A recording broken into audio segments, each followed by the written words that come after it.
तो मैं आज आपको बताने जा रहा हूँ एक कंपनी अपनी वित्त पूर्ति के लिए किस किस माध्यम से वित्त अर्जित कर सकती है। तो आज हम फाइनेंशियल लीवरेज के अंदर यही पढ़ेंगे भाई एक कंपनी अपनी वित्त पूर्ति के लिए क्षमता को बढ़ाने के लिए वित्त की आवश्यकता किस किस माध्यम से पूर्ति है की आवश्यकता को पूरा किया जा सकता है। जैसे एग्जाम्पल के लिए ले लेते हैं हम भाई एक कंपनी है जो अपनी क्षमता को बढ़ाना चाहती है। अब इसके पास दो ऑप्शन रहते हैं भाई, वो अपना शेयर इशू करे, इशू ऑफ शेयर, और दूसरा आता है भाई वो अपनी डिबेंचर्स इशू करे, issue of debentures. Issue of debentures आ गया तो बात आती है सर इशू ऑफ शेयर की। तो शेयर भी दो प्रकार के होते हैं, पहला होता है इक्विटी शेयर और दूसरा होता है प्रेफरेंस शेयर। पहला होता है इक्विटी शेयर और दूसरा होता है प्रेफरेंस शेयर।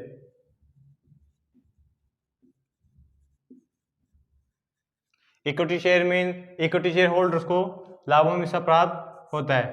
तो क्या हो गया भाई, प्रॉफिट में शेयर होता है, प्रॉफिट इन शेयर, इनको लाभों में हिस्सा प्राप्त होता है जबकि इनको डिविडेंड पेड करना पड़ता है, डिविडेंड पेड करना पड़ता है। और फिर बात आती है इशू ऑफ डिबेंचर्स। अगर कंपनी ने इशू ऑफ डिबेंचर्स किया है, मतलब कंपनी ने बाहरी व्यक्ति को अपनी कुछ कागजों के माध्यम से पैसे लिया या फिर वो बाहर से लोन लिया है, तो उसको इंटरेस्ट पेड करना पड़ेगा जो कि क्वेश्चन में निश्चित दर पे दे रखा होगा, इंटरेस्ट पेड। ये माध्यम है जिनके जरिए एक कंपनी अपनी पूंजी की व्यवस्था कर सकती है और क्षमता को बढ़ा सकती है। सर बात आती है वित्तीय उत्तोलक की। वित्तीय उत्तोलक के दो स्तर होते हैं। तो देखिए वित्तीय उत्तोलक के स्तर,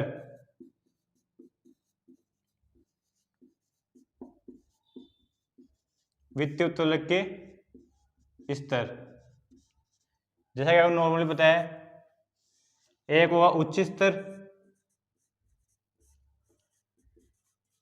और एक होगा निम्न स्तर। निम्न स्तर हो गया। अब आपको पता कैसे लगेगा भाई सर वित्तीय उत्तोलक में इसका उत्तोलक का स्तर उच्च होगा या निम्न होगा। तो देखिए फिक्स कॉस्ट अगर वेरिएबल कॉस्ट से अधिक हो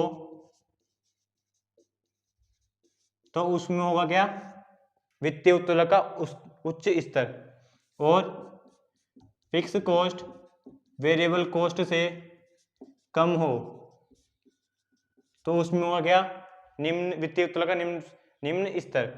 इसमें निम्न स्तर आ गया तो इसको बोल सकते हैं हम क्षमता पर व्यापार नीति, क्षमता पर व्यापार नीति,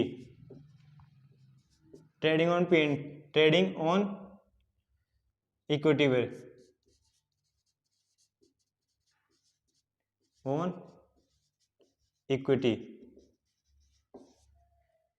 इन शब्दों को थोड़ा गौर करना क्योंकि ये शब्द आगे वाले चैप्टर में भी काम में आएंगे। जैसा कि मैंने बताया वित्तीय उत्तोलक का स्तर उच्च और निम्न होता है। तो सर फिर बात आती है कि सर वित्तीय उत्तोलक ज्ञात क्यों किया जाता है। वित्तीय उत्तोलक ज्ञात किया जाता है भाई ईबीआईटी में जो परिवर्तन आया है, जो चेंज आया है, इस चेंज के कारण ईपीएस में मतलब अर्निंग पर शेयर में जो चेंज आएगा उसको बताता है क्या, वित्तीय उत्तोलक बताता है भाई ईपीएस में कितना चेंज आएगा, उसको बताता है वित्तीय उत्तोलक, फाइनेंशियल लीवरेज बताता है। तो फिर सर अब बात आती है फॉर्मूलाज पर। तो इसके भी दो फॉर्मूला होते हैं। पहला होता है बिक्री का स्तर एक होने पर,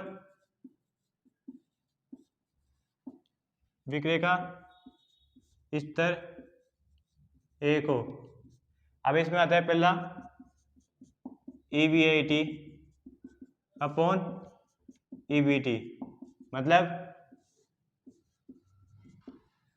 अर्निंग बिफोर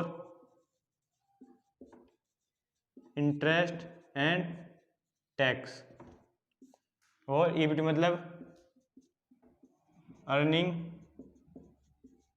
बिफोर टैक्स। आपको अगर क्वेश्चन में प्रेफरेंस शेयर डिविडेंड भी दे रखा हो तो एक फॉर्मूला और है, वो है EBIT upon EBIT minus interest minus preference share dividend upon 1 minus tax rate, जो आपको क्वेश्चन में दे रखा होगा। और फिर सर दूसरा फॉर्मूला आता है विक्रय का स्तर एक से अधिक हो, विक्रय का स्तर एक से अधिक होने पर, मतलब degree of financial leverage, percentage change in EPS upon percentage change in EBIT। ये फॉर्मूला है आपके डिग्री ऑफ फाइनेंशियल लीवरेज का। तो ये दो फॉर्मूला काम में आएंगे अपने क्वेश्चन में, डिग्री का एक स्तर हो और डिग्री का स्तर एक से अधिक हो। ये ज़्यादा काम में नहीं आएगा क्योंकि ये बहुत कम देता है क्वेश्चन में, ये अपने बहुत काम में आएगा, मतलब इसे बोल सकते हैं ये इम्पोर्टेंट है, ये इम्पोर्टेंट है। तो जैसा कि मैंने आपको बताया भाई, ये कंपनी है अपनी क्षमता में परिवर्तन करने के लिए, क्षमता को बढ़ाने के लिए उसके पास दो माध्यम रहते हैं, दो ऑप्शन रहते हैं भाई। वो एक अपना इशू ऑफ शेयर, मतलब शेयर इशू करे, और दूसरा होता है भाई इशू ऑफ डिबेंचर्स, वो अपना इशू क्रेडिट किसको, डिबेंचर्स को। अगर वो डिबेंचर्स इशू करती है तो उसको निश्चित रेट में, मतलब फिक्स रेट में इंटरेस्ट पेड करना पड़ेगा। और दूसरा इशू ऑफ शेयर करती है तो इक्विटी शेयर और प्रेफरेंस शेयर दोनों शेयर में से इशू करना पड़ेंगे शेयर। तो आप जैसा कि मैंने आपको बताया भाई, इसमें डिविडेंड पेड करना नहीं पड़ता, इसमें डिविडेंड पेड करना पड़ता है क्योंकि इनको अधिकार प्राप्त होता है, इसको लाभांश में प्रथम अधिकार प्राप्त होता है और इसको लाभों में हिस्सा। भाई ऐसा तो है नहीं कंपनी ने मीटिंग बुलाई, इक्विटी शेयर होल्डर्स को बुलाया और प्रेफरेंस शेयर होल्डर्स को बुलाया, उन्होंने दुआ करी सर हमारे को अपनी क्षमता में परिवर्तन करने के लिए आपकी साथ होती है, आप हमें थोड़े से पैसे दो। चलो इक्विटी शेयर मेरे जैसे थे, जो बहुत अच्छे आदमी थे, आपके जैसे भले आदमी थे, उन्होंने बोल दिया सर ले लो हमारे पैसे, हम आपको उपयोग करने के लिए दे देते हैं। लेकिन सर ये प्रेफरेंस शेयर, ये बहुत नकटा आदमी है, मतलब ये बोलता है मेरे को कुछ ही नहीं पता, मेरे को मेरे पैसे के बदले कुछ ना कुछ ब्याज चाहिए, कुछ ना कुछ चाहिए, डिविडेंड चाहिए। तो ये बोला मेरे को तो डिविडेंड चाहिए। तो ऐसा कुछ ही नहीं होता है, ना तो कंपनी कोई सभा बुलाती है, ना कुछ होता है, इनको अधिकार प्राप्त होता है, जैसे कि आपने 11वीं 12वीं में पढ़ा होगा भाई, इक्विटी शेयर्स को इस सभा के सदस्य होते हैं, इनको लाभों में हिस्सा प्राप्त होता है और ये सभा में बैठ सकते हैं और इनको ही लाभों में लाभांश पहले प्राप्त करने का अधिकार होता है। बस इन अधिकारों की वजह से इन्हें डिविडेंड दिया जाता है और इसे डिविडेंड नहीं दिया जाता। फिर आते हैं वित्तीय उत्तोलक के स्तर, जैसे कि स्तर इसके दो होते हैं, उच्च स्तर और निम्न स्तर। उच्च स्तर कब होगा, जब फिक्स कॉस्ट क्वेश्चन में फिक्स कॉस्ट वेरिएबल कॉस्ट से अधिक हो तो उस क्वेश्चन में वित्तीय उत्तोलक का स्तर उच्च होगा। और निम्न स्तर कब होगा, जब फिक्स कॉस्ट वेरिएबल कॉस्ट से कम हो। तो इसे हम बोल सकते हैं क्षमता पर व्यापार नीति, ट्रेडिंग ऑन इक्विटी पर। तो ट्रेडिंग ऑन इक्विटी ये महत्वपूर्ण शब्द है, इसको अंडरमार्क कर लेना क्योंकि ये शब्द कुछ आगे वाले चैप्टरों में आने वाला है। फिर इसके बाद आता है इशू ऑफ डिवेंचर्स। भाई अगर वो डिवेंचर्स इशू करती है, मतलब चाहे वो लोन ले ले या कुछ कंपनी की संपत्ति गिरवी रखकर या कुछ डॉक्यूमेंट्स इशू करके वो जनता से पैसे ले सकती है, उसके बदले उसको इंटरेस्ट पेड करना पड़ता है। तो फिर बात आती है भाई वित्तीय उत्तोलक ज्ञात क्यों किया जाता है। वित्तीय उत्तोलक ज्ञात इसलिए किया जाता है भाई, EBIT में जो चेंज आया है उस चेंज के कारण EPS में जो चेंज आएगा उसको बताता है क्या, वित्तीय उत्तोलक। और ये कम मतलब अर्निंग पर शेयर में जो परिवर्तन आएगा उसको बताता है वित्तीय उत्तोलक, कितना EBIT में इतना परिवर्तन आया तो इतना परिवर्तन EPS में आएगा, उसको बताता है वित्तीय उत्तोलक कितना प्रतिशत परिवर्तन आएगा। फिर इसकी बात आती है फॉर्मूलाज पे। फॉर्मूलाज इसके विक्रय का स्तर एक हो, EBIT upon EBT, earning before tax and interest and tax, और अपॉन EBIT मतलब अर्निंग बिफोर टैक्स। जैसा कि मैंने आपको इनकम स्टेटमेंट में बताया EBIT के अंदर से अगर इंटरेस्ट कटा दे तो आता है EBT, इंटरेस्ट माइनस करने के बाद। और अगर क्वेश्चन में आपको प्रेफरेंस शेयर डिविडेंड दे रखा हो तो EBIT upon EBIT minus interest minus preference share dividend upon 1 minus tax rate. फिर विक्रय का स्तर एक से अधिक होने पर degree of financial leverage, percentage change in EPS upon percentage change in EBIT। और इसके बाद एक अपना लास्ट रह गया है संयुक्त उत्तोलक, वो पढ़ेंगे साथ में, वो इतना नहीं है, वो कंबाइंड है भाई, वो है ऑपरेटिंग लीवरेज का प्लस वो है फाइनेंशियल लीवरेज, दोनों का कॉम्बो है वो। उसके साथ हम कल क्वेश्चंस भी देखेंगे, एग्जांपल्स भी देखेंगे। क्वेश्चन में आपको एग्जाम में आप क्वेश्चन इनमें से अलग अलग नहीं पूछता है संयुक्त तुलक से।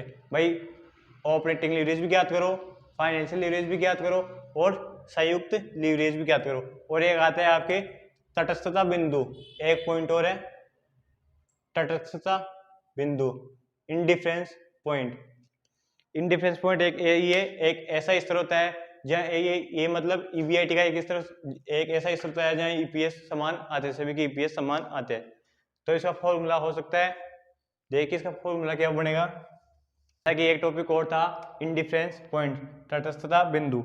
ये ईबीआईटी का या प्रॉफिट का एक ऐसा स्तर होता है जहाँ पर एक ईबीआईटी का मतलब एक स्तर जहाँ से एक से अधिक विकल्पों के ईपीएस बराबर है, वो होगा तटस्थता बिंदु। इसका फॉर्मूला है ईबीआईटी माइनस इंटरेस्ट, आता है 1 माइनस टैक्स रेट, फिर माइनस करते इसमें से preference share dividend upon number of equity shares. ये तटस्थता बिंदु दो मदों के अंदर होता है, एक मद होगी जैसे मान लिया बी और एक मद कर लिया सी, ये दो मदों के लिए होता है। तो ये जो फॉर्मूला है वो इसके लिए भी होगा, देखो